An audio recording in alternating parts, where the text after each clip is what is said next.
السلام علیکم ورحمۃ اللہ وبرکاتہ۔ بسم اللہ الرحمن الرحیم۔ رب اشرح لی صدری ویسر لی امری واحلل عقدۃ من لسانی یفقہوا قولی۔ امید کرتی ہوں آپ سب ایمان و عمل کی بہترین حالت میں ہوں گے۔ ایک مرتبہ درود پاک پڑھ لیجیے۔ اللہم صلی علی سیدنا و مولانا محمد و علی آل سیدنا محمد وبارک وسلم۔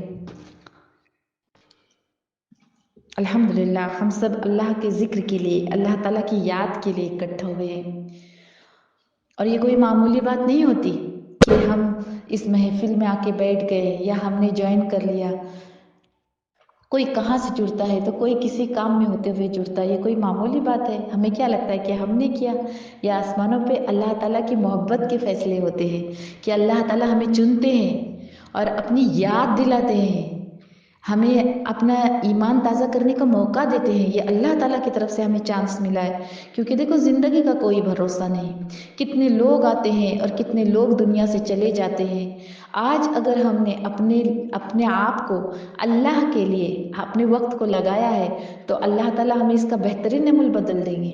اور یہ بھی ہوتا ہے کہ جب ہم اللہ کے لیے جڑتے ہیں اور ایسی باتیں سنتے ہیں تو ہمارے ایمان کو چارجنگ ملتی ہے، ہمارے دل کو پالش ہو جاتی ہے۔ محسوس کیا ہوگا آپ لوگوں نے بھی اور میں بھی یہ محسوس کرتی ہوں کہ جب ہم ایسی محفل سے دور ہوتے ہیں یا نہیں جڑتے تو کیا ہوتا ہے کہ دلوں پر ایک زنگ لگ جاتا ہے۔ جس طرح آپ نے اگر دیکھا ہوگا کہ آپ کچن میں جب برتن جو آپ کے اوپر کچن کے پاس لگے ہوتے ہیں، اگر آپ اسے صاف نہ کرو تو وہ صاف ہوتے ہوئے بھی مطلب آپ یوز نہیں کرتے اس کو، لیکن صرف لگے ہوتے ہیں تو دھوئیں کی وجہ سے، چکنائی کی وجہ سے کیا ہوتے ہیں، وہ چکنے ہو جاتے ہیں۔ آپ اسے اگر نکال کے صاف نہ کرو تو اس پر ایک ڈسٹ بیٹھ جاتی ہے، چکٹ کی طرح ہو جاتا ہے کہ وہ نکل نہیں پاتی۔ تو سوچو کہ ایک گیس کے دھوئیں کی وجہ سے برتن اتنے گندے ہو جاتے ہیں، تو یہ سڑی ہوئی دنیا جسے اللہ تعالیٰ نے بالکل بھی پسند نہیں کیا، کہ حضور صلی اللہ علیہ وسلم نے فرمایا کہ دنیا اللہ کی نظر میں مطلب ایک سڑی ہوئی بکری جو تھی نا، ایک مرتبہ صحابہ رضی اللہ تعالیٰ عنہ کو دکھایا کہ اس سے بھی اتنی بھی اوقات نہیں ہے اللہ تعالیٰ کی نظر میں، ایک مچھر کے پر کے برابر بھی اوقات نہیں ہے۔ تو سوچو اس دنیا کی گندگی دلوں پر کتنی اثر کرتی ہوگی۔ جب ہم اللہ کے ذکر کی محفل میں جڑتے ہیں ہمارے دلوں میں نخار پیدا ہوتا ہے، اللہ کی یاد، اللہ کا نام دلوں کو چمکا کے رکھ دیتا ہے۔ تو ہم اللہ کا شکر ادا کریں کہ ہم اللہ کے لیے جڑے ہیں، ہمارا یہ جڑنا ہمارے قبر میں روشنی کا سبب بن جائے، ہمارے زندگیوں کے تمام اندھیروں کو دور کرنے کا سبب بن جائے۔ کیونکہ دیکھو آج اگر ہم نہیں سنورے، نہیں سدھرے تو قرآن میں اللہ تعالیٰ فرماتا ہے کہ دیکھو آج ہمارے سامنے کیا ہے کہ یہ موبائل ہے، موبائل میں لوگ ہاتھ میں لیتے ہیں، نہ جانے کیسی کیسی چیزیں سامنے آ جاتی ہے، گانے سامنے آ جاتے ہیں۔ تو دیکھو ایک شیخ فرماتے ہیں کہ جب آپ اپنا موبائل ہاتھ میں لو تو یہ مت سمجھو کہ وہ موبائل ہے، یہ سمجھ لو کہ اپنے آگ کا گولا ہاتھ میں لے لیا ہے، آپ نے آگ کو ہاتھ میں لیا ہوا ہے، اور اسے بہت سنبھال کے استعمال کرو۔ مطلب جب ہم اسے اللہ کے کاموں کے لیے استعمال کریں گے، اللہ کی یاد کے لیے استعمال کریں گے، بیانات سننے کے لیے استعمال کریں گے، قرآن کا ترجمہ سننے کے لیے استعمال کریں گے تو بہت ہی بہترین چیز ہے موبائل۔ لیکن اگر ہم اس سے بھٹک کر کسی اور چیز کو سننے والے بن گئے، میوزک سننے والے بن گئے، تو یہ موبائل ہمارے لیے آگ کا کام کر دیتا ہے، جو ہمارے اندر کی چیز کو جلا کر راکھ کر دیتا ہے۔ اعمال نامے میں گناہوں کو لگاتار جوائن کرنے والی چیز کیا ہے؟ موبائل ہے۔ تو آج ہم نے اسی موبائل سے اللہ تعالیٰ نے اپنی یاد کے لیے اکٹھا ہونے کا سبب عطا فرمایا، موقع عطا فرمایا، تو ہم شکر ادا کریں اللہ تعالیٰ کا، اور نمازوں کی پابندی کریں، نمازوں کو بنا کر پڑھیں، نمازوں کو سوار کر اور نکھار کر پڑھیں۔ اللہ تعالیٰ کو اپنی مشقتیں بتائے کہ کیسے کام میں سے نکل کر ہم اچھی نمازیں پڑھتے ہیں، ٹھہر کر پڑھتے ہیں، نہ کہ جلدی پڑھ کر دکھائیں کہ اللہ تعالیٰ کے حضور جو عبادت ہے نا، یہ اللہ کی پرستش ہے۔ اللہ تعالیٰ کی عبادت کا مطلب اللہ تعالیٰ کیا کہ عاجز ہو کر ایک نیاز مندی ظاہر کرنا ہے کہ مولا، میرے مولا تو سب سے بڑا ہے، تجھ جیسا طاقتور اور کوئی نہیں، ہم تجھے معبود اور خدا مانتے ہیں، ہم تیرے ہی عبادت کرتے ہیں، اور بے شک تیرے سوا ہمارا مددگار اور کوئی ہو ہی نہیں سکتا، اللہ کے سوا کوئی کسی کی مدد نہیں کر سکتا۔ اور جب ہم انسان بھی اگر یہ ہماری جو مدد کرتے ہیں، یہ اللہ تعالیٰ ان کے دلوں میں ہمارے لیے ہمدردی ڈالتے ہیں۔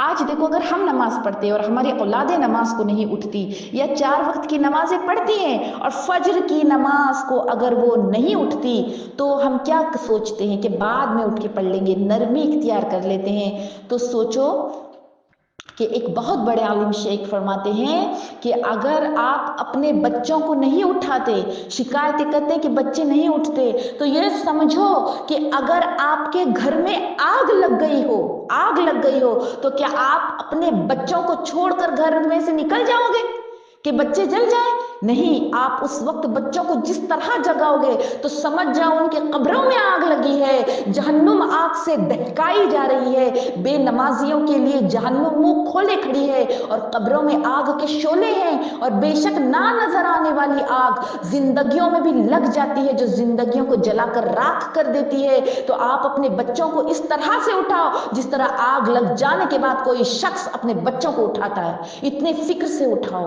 کہ سوچو کہ آگ لگی ہوئی ہے اور ہمیں اسے بجھانا ہے یا اپنے بچوں کو اس آگ میں سے نکالنا ہے۔ اتنی فکر سے اپنے بچوں کو اٹھاؤ، بیدار کرو، انہیں بتاؤ کہ نماز کیا چیز ہے۔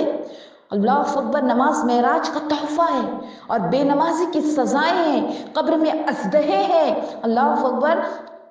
اب ایک بات ہی بتائیں کہ ہمارے پڑوس میں ایک خاتون نے اب ایک سانپ دیکھ لیا اور وہ اتنی خوف زدہ ہو گئی کہ سامنے ایک سانپ بڑا والا دیکھ لیا، تو سوچو اس کی حالت کیا ہو گئی۔ اب سوچو کہ زندہ ہوتے ہوئے اگر وہ سانپ دیکھ لی تو اسے اللہ نے بھاگنے کا موقع دیا۔ کچھ لوگ آئے جو سانپ ڈھونڈ رہے تھے، تو سوچو ایک اللہ نے بھاگنے کا چانس دیا، لیکن تب یہ خیال آیا کہ وہ وقت کیا ہوگا جب قبر میں انسان آدھا پڑا ہوگا، پوری طرح سے کفن میں دبا ہوا، لپٹا ہوا، دبا کر باندھا ہوا پڑا ہوگا، اور اس وقت بے نمازی کے قبر میں جو اتنا موٹا اژدہا آئے گا جو اس کے کاٹ کے 70 گز زمین میں دھسا دیا جائے گا، تو اس کی کیا حالت ہوگی؟ اور وہ اژدہا کیسا ہوگا؟ وہ عذاب کا اژدہا ہوگا۔ یہ تو سانپ تھا جو بالکل چلا گیا۔ اللہ اکبر۔ تو اس کا اندازہ کرو، خود بھی اٹھو، بچوں کو بیدار کرو۔ جیسے اسکول میں فیس بھرنے کے بعد یا اسکول کی پڑھائی کی فکر میں آپ لوگ اٹھاتے ہو، ارے اسکول میں اگر بچے 1 سال اگر رہ بھی گئے پیچھے تو ان کو ریپیٹر بیٹھنے کا پھر سے موقع ملتا ہے، لیکن یہ زندگی میں ریپیٹر بیٹھنے کا موقع نہیں ملے گا۔ تو نماز کو بہت سیریس لو اور اس کو ادا کرنے کی کوشش کرو، کیونکہ قرآن میں اللہ تعالیٰ فرماتا ہے کہ اما پارا میں آیت ہے کہ جب آ جائے گی وہ کان پھاڑ دینے والی آواز۔ اللہ اکبر۔ سوچو کیسی آواز ہوگی۔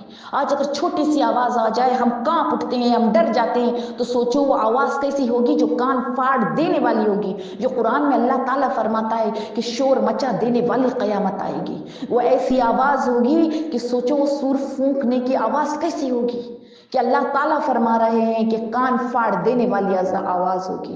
جب آ جائے گا وہ ایک بہت بڑا ہنگامہ، طامۃ الکبریٰ کہا گیا ہے، مطلب بہت بڑا ہنگامہ کہہ کے قیامت کو کہا گیا ہے۔ تو سوچو جب اتنے سارے واقعات پیش آنے والے ہیں، موت کا واقعہ پیش آنے والا ہے، جیسے میں نے پچھلے سیشن میں بتایا تھا کہ موت کی شدت ایسی ہوگی کہ قینچیوں سے کاٹ دیے جانے کی سے زیادہ، آریوں سے چیر دینے سے زیادہ، بلکہ دیگ میں ابال دینے سے زیادہ شدت ہوگی۔ تو اگر آسان اور خوبصورت موت چاہتے ہو تو اللہ تعالیٰ کی فرما برداری کی طرف پلٹو، کیونکہ صحابہ ایسی نمازیں پڑھتے تھے، ایسی نمازیں پڑھتے تھے کہ ایک مرتبہ تو نبی اکرم صلی اللہ علیہ وسلم ایک غزوے سے واپس تشریف لا رہے تھے، مطلب واپس آ رہے تھے، تو رات ہو گئی نا، تو ایک جگہ پہ قیام فرمایا اور کہا کہ کون ہے جو یہاں پر حفاظت اور چوکیداری کرے گا؟ تو ایک مہاجر اور ایک انصاری صحابی رسول، سوچو کیسے پیارے صحابہ رضی اللہ تعالیٰ عنہ تھے میرے آقا صلی اللہ علیہ وسلم کے، کہ وہ حاضر ہوئے اور انہوں نے کہا کہ ہم جو ہے حفاظت کے لیے تیار ہیں۔ اب انہیں جگہ بتا دی گئی کہ آپ یہاں پر حفاظت کے لیے کھڑے ہو جاؤ۔ اب وہ دونوں نے کیا کیا، باری لگائی کہ کچھ دیر آپ آرام کرو،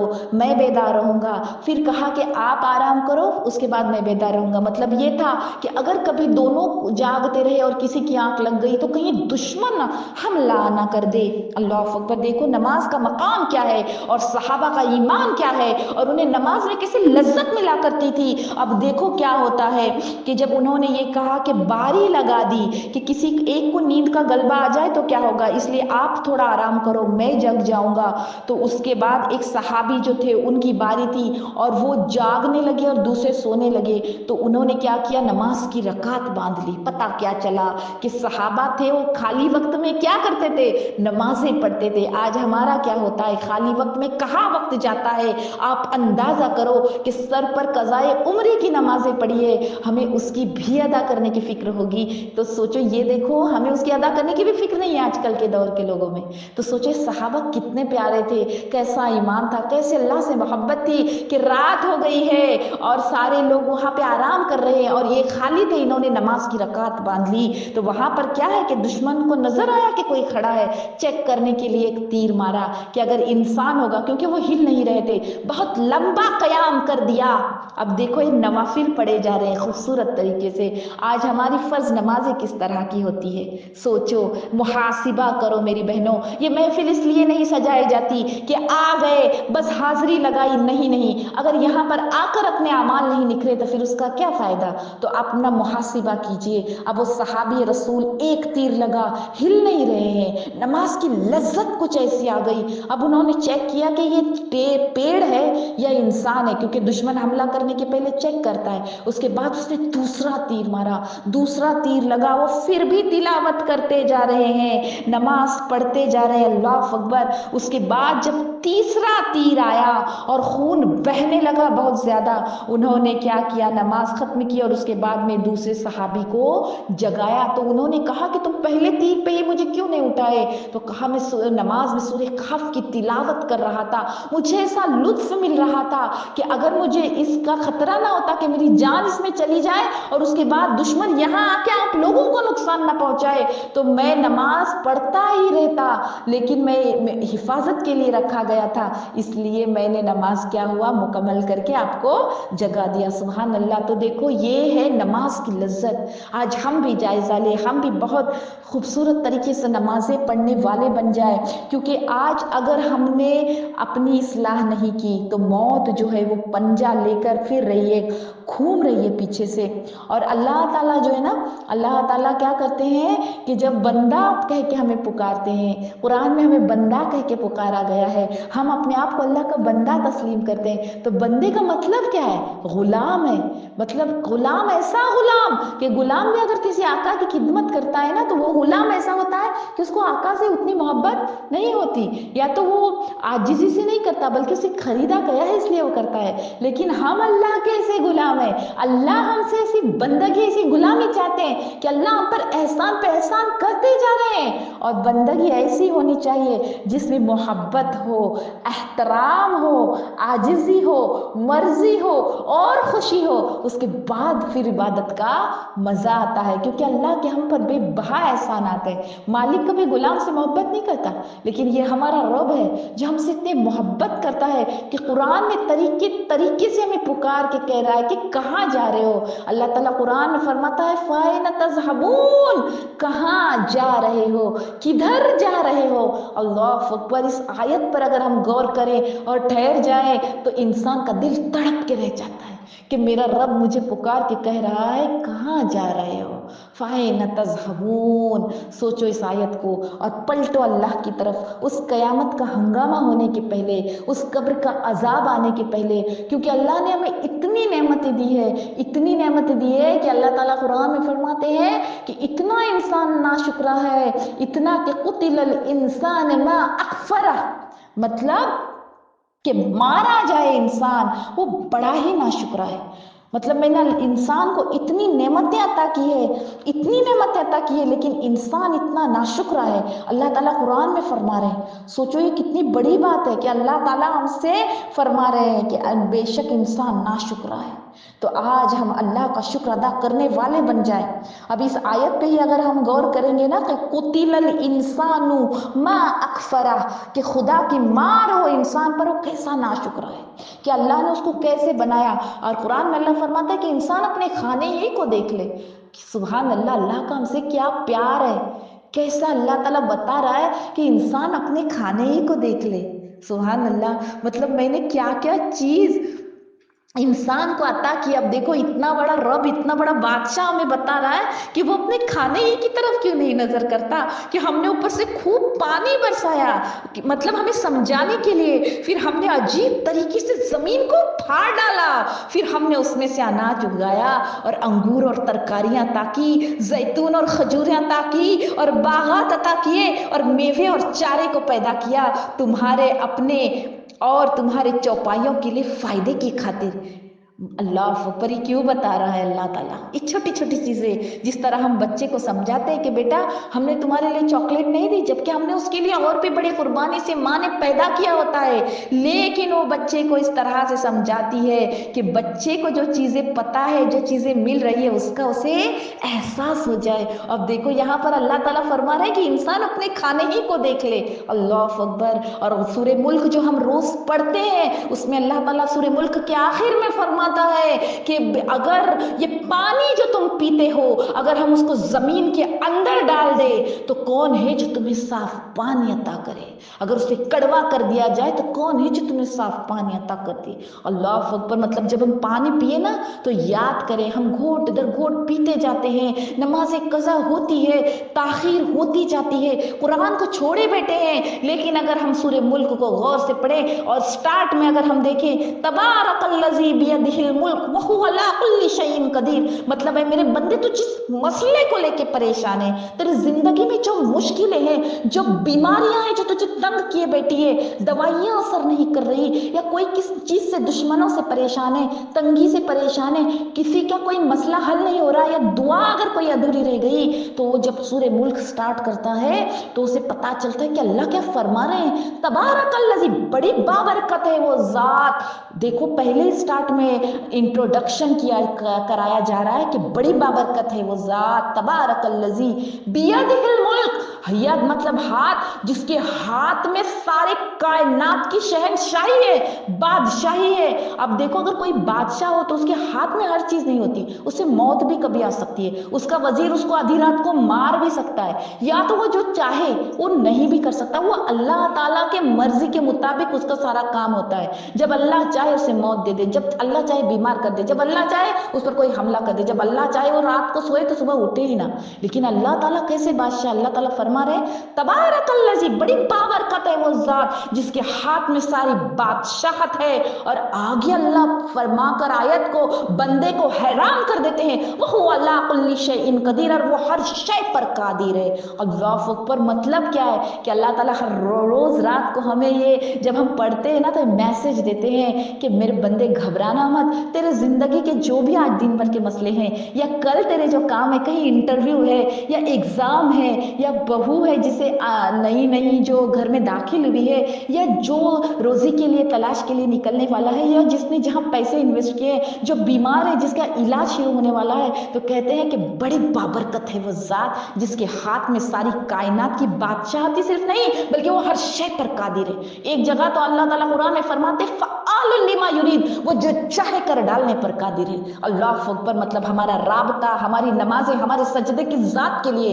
اگر ہم اس کی طاقت کو سمجھنے لگیں گے تو ہمارا ایمان اور مضبوط ہو جائے گا۔ اس لیے بہت ٹوٹ ٹوٹ کر نمازیں پڑھو، اللہ کے آگے بکھرتے ہوئے نماز پڑھو، اور ہر وقت ایسا خوف رکھو اللہ کا دل میں کہ ہمارا ہر عمل نکھرتا ہوا نظر آئے۔ بلکہ ایک حدیث قدسی ہے کہ میرے بندے، ہر شخص تجھے اپنے لیے چاہتا ہے، مطلب اگر تجھے دنیا میں کوئی محبت کرتا ہے نا تو ضرور تجھے اس سے کوئی، اس انسان کو تجھ سے کوئی فائدہ پہنچ رہا ہے یا آگے پہنچنے والا ہوتا ہے۔ ہر شخص، اللہ تعالیٰ کی اس محبت کو دیکھو اس حدیث میں کہ میرے بندے، ہر شخص تجھے اپنے لیے چاہتا ہے۔ محسوس کرو کہ اللہ آپ سے بات کر رہے ہیں، اور میں تجھے تیرے لیے چاہتا ہوں۔ سبحان اللہ، سبحان اللہ۔ اس کا مطلب کیا ہے کہ اللہ ہمیں ہمارے فائدے کے لیے چاہ رہے ہیں، ورنہ وہ تو بے نیاز ہے، وہ جو چاہے کر ڈالے، وہ تو حی اور قیوم ہے، ہمیشہ سے زندہ اور قائم رہنے والا ہے، نہ اسے نیند آتی ہے نہ اونگ، نہ وہ کھاتا ہے نہ پیتا ہے، نہ اس کا کوئی رشتہ دار ہے،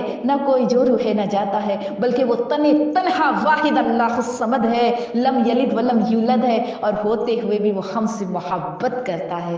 سبحان اللہ۔ تو وہ ہمیں ہمارے لیے چاہتا ہے۔ کیا ہی پیاری حدیث قدسی ہے، دیکھو آپ اسے پھر سے سن لو کہ میرے بندے، ہر شخص